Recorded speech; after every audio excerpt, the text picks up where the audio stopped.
yapawan. Malaki po, yanapot ng inuran, ang pong ulgas sinalbog.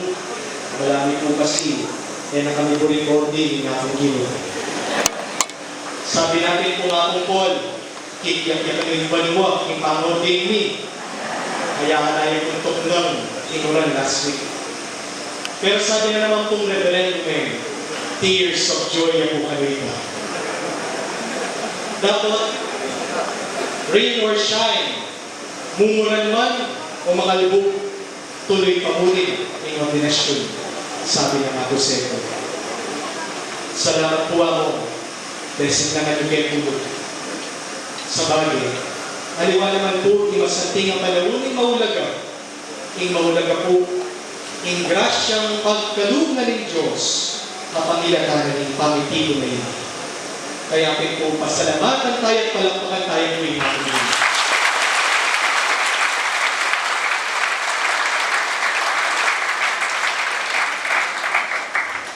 Bali po, meron po karing nakapangamuyon o nakapanapit kaya kami, bali sumuyo kami ng aking gilid.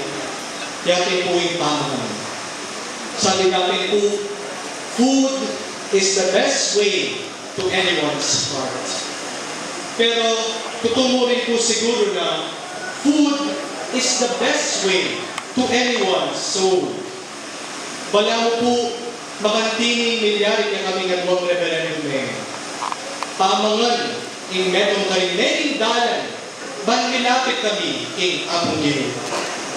At tatandaan niyo pa po, inyang malati kami pa, pangitan ng takman, in kakananan ng pari king isa.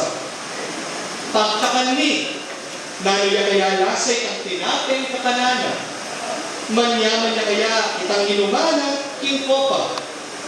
Curious kami. Bulinyaring kanan at pinasan itang kapanana at inumana ng pari king altar. King karanasan ni balangwari ang katana kami ng Diyos sa sasabing pinasan niyo at subukan in kaya paling gilid. God, as it were, was inviting us, like that of Psalm 34, to taste and see the goodness of the Lord.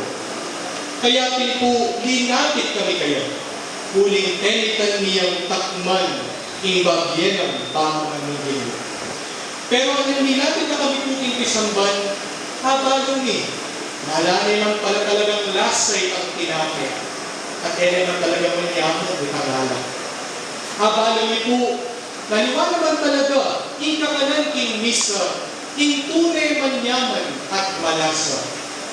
Ing Diyos mismo, ing malasa at manyaman.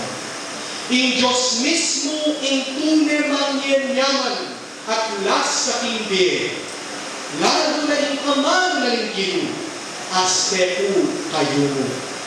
Bala mo, hala kaming pangalawa in Propeta Jeremias, that when we found God's Word, we devoured it. Inyang atuklasan niya, uwi naman ng gilu, peka naman niya, at peka pinasan niya, ulit as neto kanyaman. Para kaya kami po, manyaman po hindi kakayabe ng Diyos. Nung alaya po yung Diyos, alayang nasa imbi, kaya kay ibatan niya po in house ng gilu. Natuki kaya, uling bulili ang takman at pinasan palagi in kaya ka ng Diyos.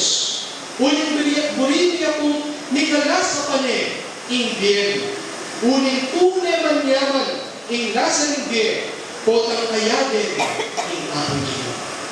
Pero makakabsimuri po ito iking gilu.